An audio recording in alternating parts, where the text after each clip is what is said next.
Afternoon, Gary. How are you? I'm very well, Peter. Thank you.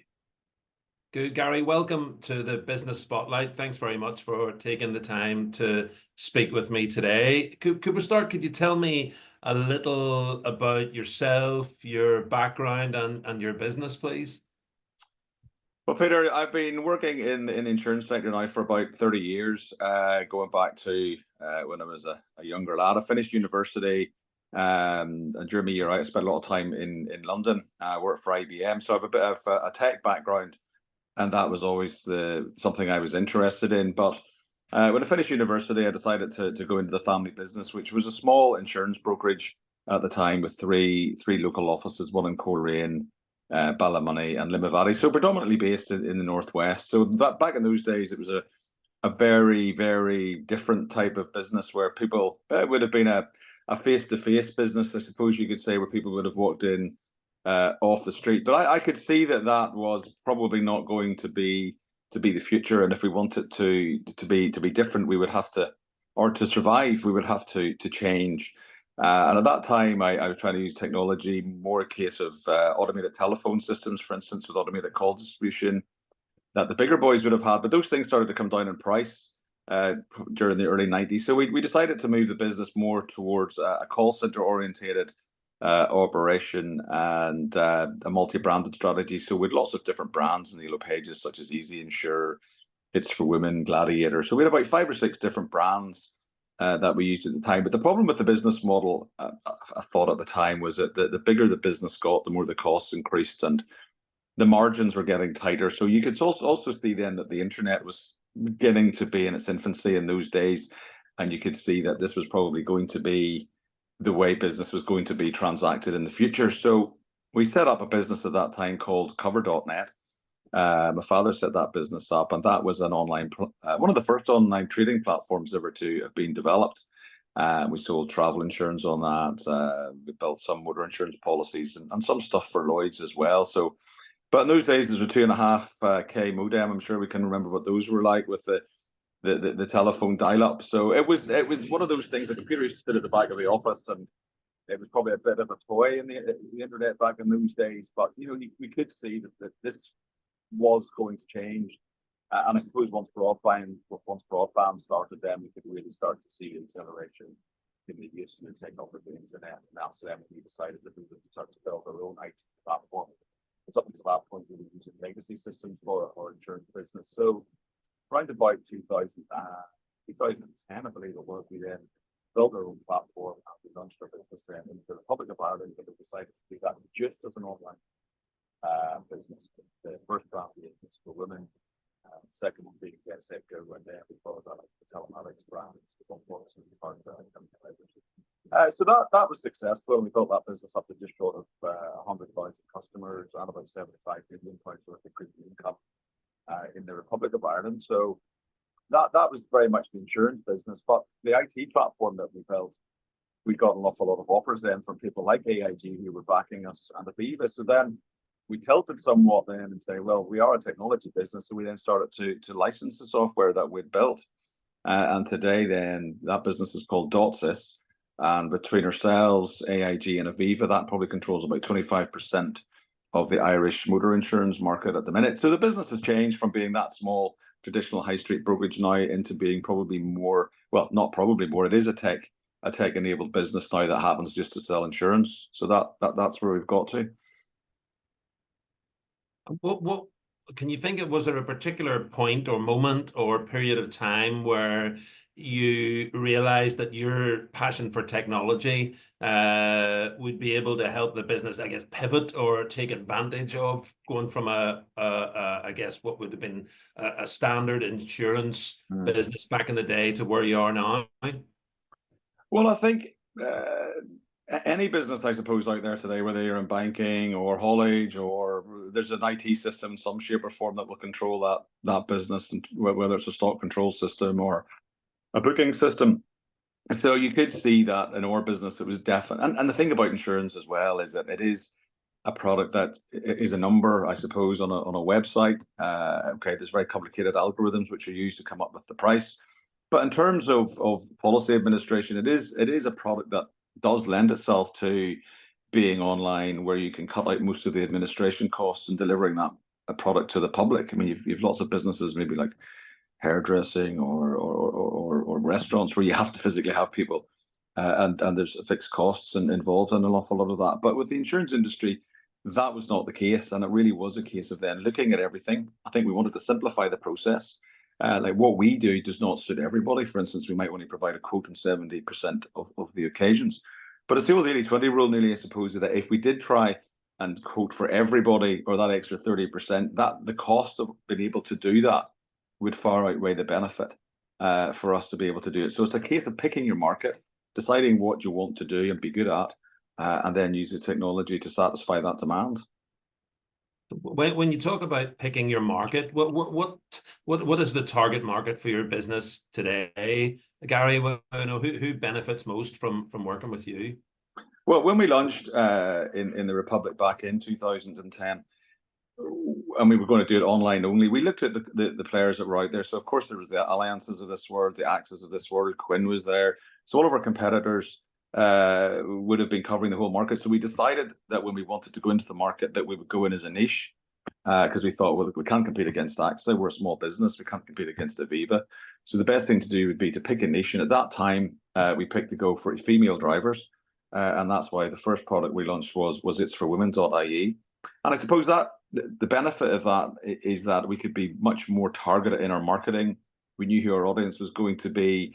Whereas if we'd have gone for AXA or Aviva, we would have been trying to be all things to all people. And those businesses already cater for that market. So we thought, right, let's go for this niche. And then the second niche was, well, the generalized brand, Get Set Go. We thought, well, the It's For Women brand's doing very well now.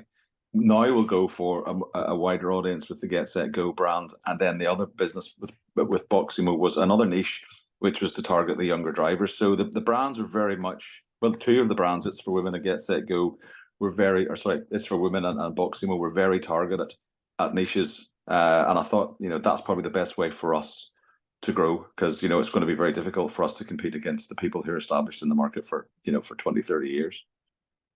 And if you reflect back on your journey over the last 30 years, what would you say is the biggest lesson or lessons that have come out from a business perspective? Well, I would say the first thing is to be patient.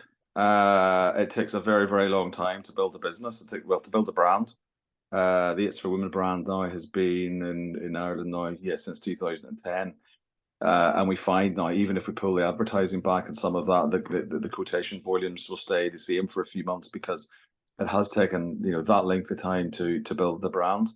Get Set Go, it was called 25 Plus, and we rebranded it as Get Set Go about 2 to 3 years ago. But that will take a long time for that brand to mature to the degree that the It's For Women brand has got to. So I think you have to be very patient. And I think the other thing is probably to make sure that you surround yourself with a really good team of people, because the other problem is you can't do everything.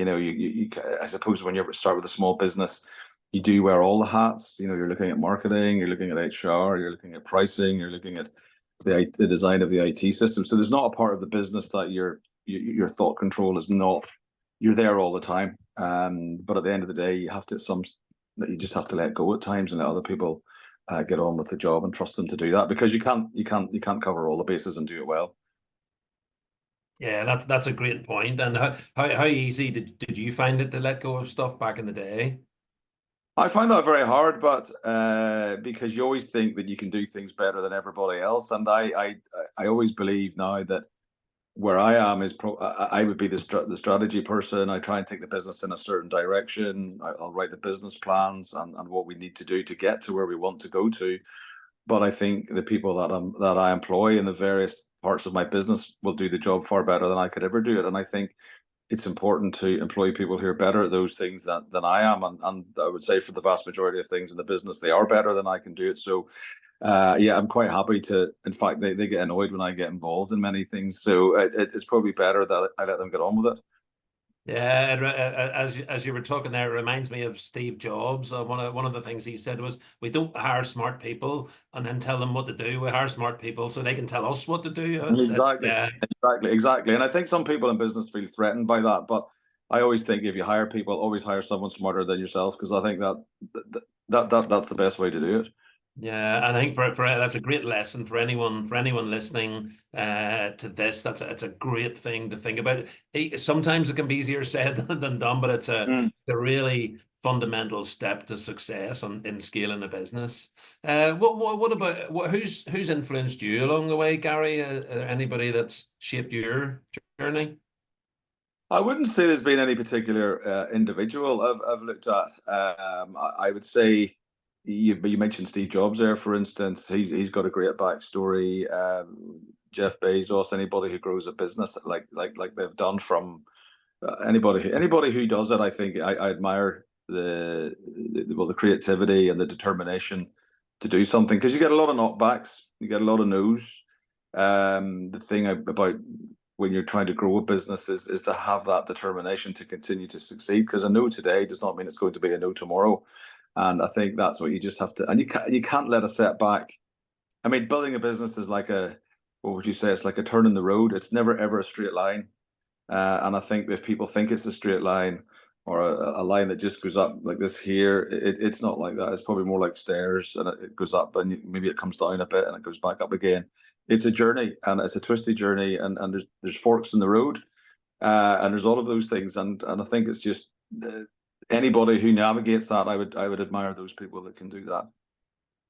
And what sort of challenge, if you think of the challenges that exist today, what would you say is the biggest challenge that's facing your business at the minute?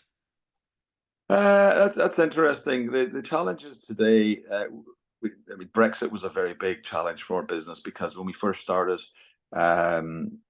we used the passporting rights that the UK had into the other European markets. So if you were regulated in one European market, that gave you access to the 500 million people that were within the European Union, and you didn't have to be regulated in each one of the individual countries. So, for instance, that's how we sold in Ireland. We just had to basically write to the regulator and say, we're going to start selling in Ireland next week, and hey ho, away you go. And that would be the same as Spain or France or anywhere like that. So, whenever Brexit happened, we were very close to probably losing the business at that time, even though we had that number of customers, because it would have been illegal for us as a UK-based company to trade in the European Union. So we had to set up another operation in the Republic. That's why we have a business and office in the Republic of Ireland, because of Brexit. And we had to then get directly regulated by the Central Bank of Ireland. So now we are regulated in two jurisdictions. So I think one of the things about Brexit was that we were just red tape, but actually it's doubled the red tape for a business like ours, because we now have to have two regulators instead of one. And it's not just insurance, it's the data protection, it's whatever you look at, that we need two of those instead of one for trading. So yeah, that was a big challenge for business going forward. Compliance is always a big challenge. There's always more and more of it coming down the line from the regulator. They always say the Americans innovate and the Europeans regulate. So there is definitely quite a bit of that. There's a lot of regulation in the business. Sometimes it gets in the way of actually trying to do business, but you just have to. It is what it is, and it's there to protect the consumer, I suppose. I suppose other things would be, the minimum wages, the cost of doing business is increasing quite substantially. So that's all been knocked on. We know what the national insurance country, the employer's national insurance, we just had there in the budget is a big cost that the business is going to have to either absorb or pass on to consumers. So there's just those. I think that's probably like most businesses. We're maybe not as bad because we're not heavily reliant on energy, for instance.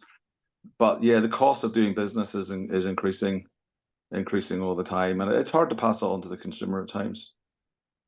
And what is it that gets you out of bed with a spring in your step and drives your passion for your business today? Well, the thing is, I've never lost that passion for it. I suppose the day I do is the day that I'll stop doing what I do. But every morning, I can't wait to get in to do, because we've got so many plans for the future in terms of taking the business in a different direction. We've talked about even Jeff Bezos there. He started off selling books, but look at Amazon today and what it sells.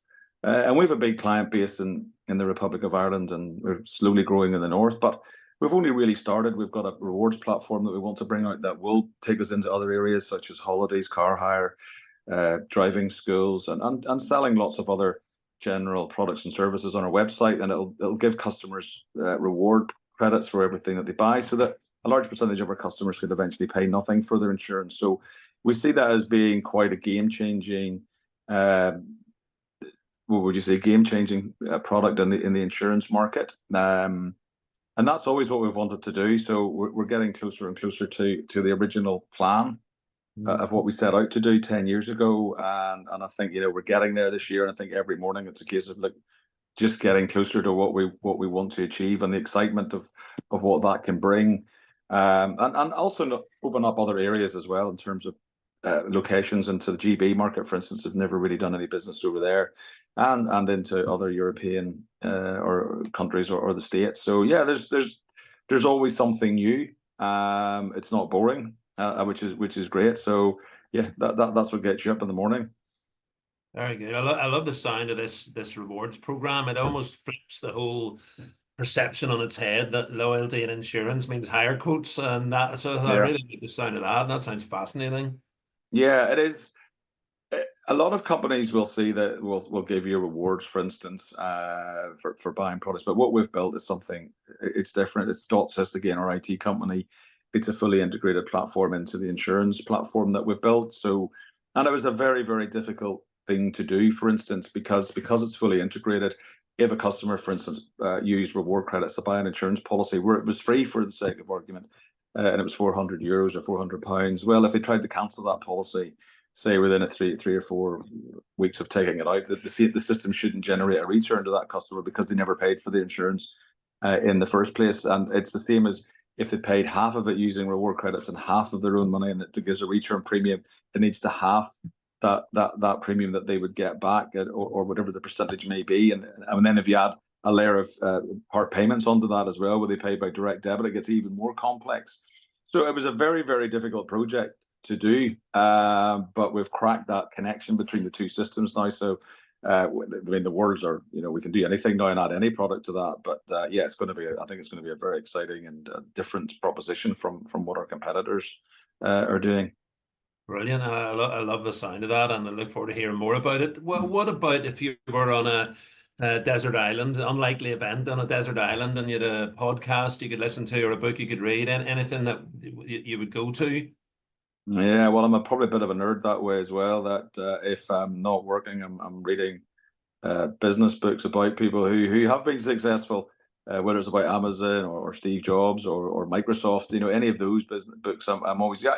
There's an awful lot of noise about some of these things, but you always learn something, and it's always very interesting to hear someone else's story of how they built their business. So I enjoy those sort of books. I enjoy politics as books as well. Don't listen to too many podcasts, but if I do, they do tend to be about, again, people who have built a business or have been successful. And what about if you could say invite any three people, alive or dead, to a dinner party? Who would you have along? Oh, well, that would be interesting. I think I would invite. I would like to invite probably Margaret Thatcher to get her take on what she thinks of the world as it stands today, and how we've been governed. I think I'd like to bring Billy Connolly to make me laugh, and probably Jeff Bezos to try and pick his brain on how he built his business. Very good. That'll be a good. That'll be a good night. That'll be a good. You need to get a takeaway. You wouldn't want to be wasting time in the kitchen. Get a takeaway No. that Yeah, night. a few beers with his body. Yeah. And look, I'm sure it wasn't that long ago, Gary, but if you could go back in time and dish out some advice to your 18-year-old self, what would that sound like? I think is what I said earlier about when you're trying to grow a business, to be patient. I would say to make sure that you do surround yourself with a good team of people. Maybe as well. Whenever I did a business studies degree, so it was very, very generalized. Sometimes look at the business we run today. Some of the people that have, maybe it's not a good idea for someone in my position to have been specialized, whether it's in finance or accounts. I'm not sure whether they're financial stuff. Yeah, that broad base was probably a good thing to do. But I would say, yeah, just be patient. There's no such thing as overnight success. I do see a lot of people today, and the younger generations, and whether they're watching Instagram or TikTok, and they see people who have lead a certain lifestyle and drive certain cars, and at the end of the day, I do think building a business it takes a very long time. There's no such thing as overnight success, and if there is overnight success, it tends to be easy come, easy go. And I think it is also a case of you do need to, especially we look at coming back to the books and people who are successful, is the delayed gratification in what they do. You know, they reinvest an awful lot of the money because their business is their life. It's what drives them. So they do make a profit. They reinvest that money back into the business because it's what they enjoy. They probably find that the fruits of their labor and the things that they buy doesn't really give them much of a hit. It's the business that gives them the drive, and that thing that we mentioned earlier about wanting you to get up in the morning to go and do something. And I think it's that. I think it's having that purpose of doing something which I think gives much more contentment and happiness than probably what is always. People always say the journey is more interesting than the destination, and I think that's true. Yeah, it's a great share. And you mentioned earlier on around you enjoy going into work and the plans and planning for the future. So what does the business look like in 5 years' time?